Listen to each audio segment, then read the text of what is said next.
Hello friends, कैसे हैं आप सभी लोग। आई होप आप सभी बहुत बढ़िया होंगे। मैं के आर सैनी के आर एजुकेशन पे आप सभी का स्वागत करता हूं। दोस्तों, यहाँ पे एक लेटर जो है रेलवे बोर्ड का एक वायरल हो रहा है और इस पर बहुत सारे यूट्यूब चैनलों ने यहाँ पे वीडियोस भी बना डाले हुए हैं और सब ने जो है बहुत बड़ा चढ़ा के इसके बारे में बताया हुआ है। लेकिन इसकी जो है सच्चाई क्या है, क्या रियल में इस अमेंडमेंट से जो अमेंडमेंट हुआ है para 122 of IREM volume first के अंदर, इससे क्या वास्तव में फ़ायदा होगा या जो ये ऐसे ही हवाबाजी है, इसमें कोई किसी को विशेष फायदा यहाँ पे नहीं होने वाला है। तो इस रिपोर्ट में क्या कुछ है, इस ऑफिशियल लेटर में क्या कुछ है, वो सारा कुछ मैं आपको इसकी समरी बताने जा रहा हूँ दोस्तों।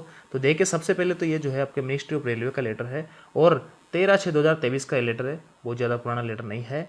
और the general manager railway board की तरफ से लिखा गया है। सब्जेक्ट इसका यह है कि इसमें अमेंडमेंट किया गया है जो रेलवे की रूल बुक होती है उसके para 122 of IREM volume first में provision regarding filling up post of station master, यानी स्टेशन मास्टर की जो भर्ती होती है उसके अंदर कुछ चेंजेस वगैरह इसने किए हैं। वो चेंजेस क्या कुछ है वो सारा कुछ अपन इसमें देखेंगे। इससे पहले दोस्तों, मैं आप सभी को बता देना चाहता हूँ कि स्टेशन मास्टर की जो भर्ती करता है रेलवे, वो 3 तरीके से यहाँ पे भर्ती करता है। तो देखिए, सबसे पहले तो आपका जो डायरेक्ट रिक्रूटमेंट होता है जो कि आपकी RRB या RRC करवाती है NTPC एग्जाम के थ्रू। एक आपका LDC का एग्ज़ाम होता है जिसमें ओनली आपका ऑपरेटिंग का डिपार्टमेंट का ग्रुप डी वाले जो पॉइंट्समैन वगैरह होते हैं उनकी 3 साल की सर्विस कंप्लीट हो जाती है, तो वो लोग इसके लिए एग्ज़ाम दे सकते हैं। और तीसरा जो होता है वो होता है GDCE। तो GDCE में जो है आप सभी जो भी, चाहे ग्रुप डी का किसी भी कैटेगरी का किसी भी पोस्ट पे आप पोस्टेड हो, आप GDC का एग्ज़ाम दे सकते हो। इसके लिए टाइम बाउंडेशन कुछ भी नहीं होती है। और ये जो टोटल स्टेशन मास्टर की वैकेंसीज होती है उसका 60% जो भरा जाता है वो डायरेक्ट कोटे से भरा जाता है, 15% जो भरा जाता है वो LDCE कोटे से भरा जाता है और 25% जो भरा जाता है वो आपके GDCE कोटे से भरा जाता है। सपोज डेट मान लेते हैं स्टेशन मास्टर की 1000 पोस्ट वैकेंट है, इसके ऊपर भर्ती आनी है, तो इनमें से 600 जो है वो आपकी NTPC की तरह यहाँ पे भर्ती होगी। इसके बाद में 25% आपका GDC के थ्रू 250 जो कैंडिडेट है वो GDC के थ्रू, जिस पर कोई भी बंदा एग्जाम देके GDC फाइट करके और यहाँ पे इसमें लग सकता है। GDC का सारा कुछ पैटर्न जो है NTPC की तरह ही होता है। ये ओनली डिफरेंस इतना है कि इसमें ओनली रेलवे के जो ग्रुप डी एम्प्लॉय है वही बैठते हैं, सभी लोग इसमें नहीं बैठ सकते हैं। LDCE का जो बचा है उसमें 150 पोस्टों पे जो है LDCE के तहत जो है भर्ती होगी और LDCE के अंदर अपॉइंट्समैन या ऑपरेटिंग का जो बंदा होगा ग्रुप डी में वो ही इसकी एग्ज़ाम दे सकता है। तो इस प्रकार यहाँ पे 3 तरीके से भर्ती आपके स्टेशन मास्टर की हो जाती है।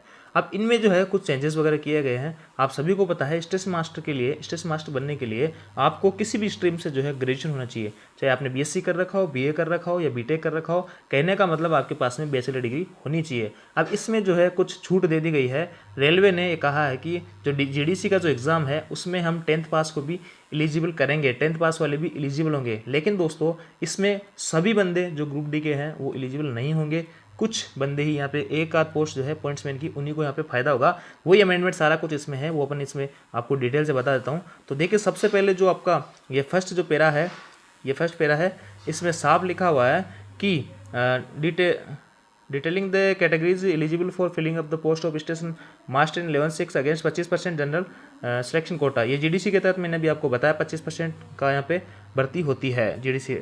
The matter has been reviewed by board and it has been decided that shunting master जमादार, यानी संटिंग मास्टर की एक पोस्ट होती है संट मास्टर की, उसी को जमादार बोल दिया करते हैं। TNC जो ट्रेन क्लर्क होता है, अभी आप सभी ने देखा होगा लेवल 2 के अंदर पॉइंट्स, लेवल 2 के अंदर NTPC के अंदर एक वैकेंसी चल रही थी TNC की, ट्रेन क्लर्क होता है।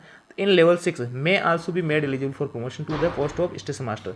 देखिए दोस्तों, ये कैटेगरीज है, ये 4200 ग्रेड में अगर होंगे, यानी लेवल 6 के अंदर है, फिर भी GDC के तहत जो है ये लेवल 6 में, यानी स्टेशन मास्टर का भी 4200 का होता है इनिशियल, तो ये लोग जो है इसमें एग्जाम दे के भर्ती हो सकते हैं। तो देखिए, सेंटिंग जमादार ये भी सेफ्टी की पोस्ट है। तो ये जो है अमेंडमेंट यहाँ पे किया गया है। पहले ऐसा चल रहा था GDC वगैरह में, जब अभी लोको पायलट की वैकेंसी आई थी तो उसमें ऐसा था कि आप जो है same grade pay non safety category से सेफ्टी कैटेगरी में जा सकते हो, लेकिन सेफ्टी कैटेगरी से नॉन सेफ्टी में नहीं आ सकते हो।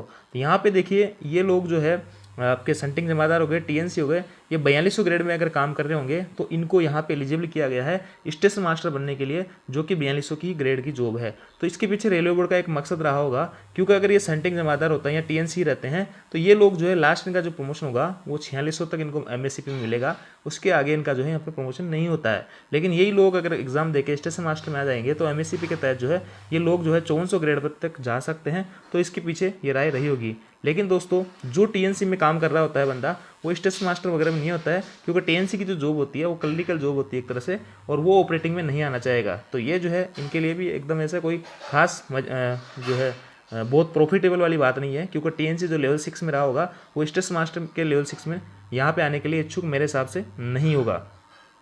इसी प्रकार सेंटिंग जमादार है और आपके जो सेंटर जमादार है, ये लोग भी अगर 4200 ग्रेड तक काम करेंगे और जीडीसी के तहत जो है 25% का एग्जाम देके आपके स्टेशन मास्टर में बन सकते हैं। लेकिन इससे मेरे को कोई खास फायदा यहाँ पे देखने को नहीं मिल रहा है।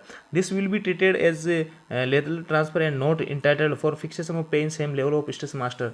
और आगे लिखा दोस्तों, ये काम की खबर है, सेकंड पैरा जो है, the last line of para 122 एक, यानी इसके अंदर जो है साफ साफ यहाँ पे लिखा हुआ है कि अगर कोई बंदा ग्रुप डी का with the qualification of matriculation and 5 years of regular service may be read as staff in level first CPC 18 grade of the operating department who are matriculation of 5 years of regular service in operating department. तो देखिए सबसे पहले तो आप जो है यहाँ पे ऑपरेटिंग डिपार्टमेंट में होना चाहिए। तो ऑपरेटिंग डिपार्टमेंट में आपकी ग्रुप डी की पोस्ट जो आती है वो आती है पॉइंट्समैन की। तो अगर कोई पॉइंट्समैन अभी 10वीं पास की जो भर्ती थी ग्रुप डी की उसमें लगा होगा और वो 5 साल तक रेलवे के अंदर काम कर लेता है, और फिर अगर कोई जीडीसी की वैकेंसी आती है तो उसका एग्ज़ाम देके वो जो है स्टेशन मास्टर यहाँ पे बन सकता है। कहने का मतलब 10वीं पास अगर कोई पॉइंट्समैन है तो उसके पास में एक मौका यहाँ पे रेलवे ने दे दिया गया है। लेकिन दोस्तों मेरे हिसाब से इसमें उन लोगों को कोई खास फ़ायदा नहीं होगा, क्योंकि आप सभी को पता है जीडीसी का जो एग्ज़ाम होता है वो सभी लोग दे सकते हैं, और जनरल आपकी मैथ साइंस रीजनिंग वगैरह सारा कुछ उसी में वो आता है। और एक बंदा जो होता है 10th पास जो कैंडिडेट है तो उसकी सारी चीज़ इतनी स्ट्रांग नहीं होगी। एक तो आपके पास में बीटेक वाले बंदे हैं, एक बीएससी वगैरह वाले हैं। मैं ये नहीं कह रहा कि वो फाइट नहीं कर सकता, लेकिन इनके पास में बहुत कम चांस होंगे 10th वालों के पास में, जो बंदा ओनली 10th ही कर रखा है तो उसके लिए एग्ज़ाम फाइट करना है तो बहुत मुश्किल होगा, और 5 साल का वो वेट करेगा।